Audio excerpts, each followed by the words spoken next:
kusoo dhawaada xarunta kaafiya barashada macmacaanka iyo toortaha ku baro muddo bil ah toortaha iyo macmacaanada kala duwan isla markaana waxaad awood u yeelan doontaa in aad ku shaqeysato muddo koobanna aad ku sameyn doonto lacag kaafisa adiga iyo qoyskaaga intaba barashada cunooyinka kala duwan ma tahay hooyo xaas ama gabar jecel in ay barato cunooyinka kala duwan qaybtan waxaa lagu baran doonaa cunooyinka idil iyadoo loo kala qaadi doono cunooyinka waaweyn sida hilibiyada cunooyinka fudfudud appetizerada loo yaqaano ee appetite-ka furo iyo cunooyinka macmacaanada iyadoo ay ku dheer tahay qaybta cuna alifaada oo lagu tababari doono in aad yeelato hal abuur aad ku alifan doonto cunooyinkaaga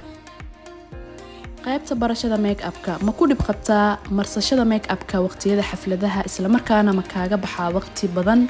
haddaba waxay xaruntu ku fududeynaysaa isla markaana si fudud ku bari doontaa make-upyada kala duwan ayada oo lagu siin doono 90% practical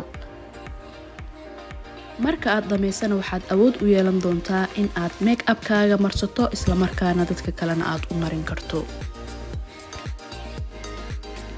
qaybta barashada cilaan saarka waxaad ku baran doontaa cilaanka kala duwan cilaan Soomaaliga ee guduudka cilaanka madooweysada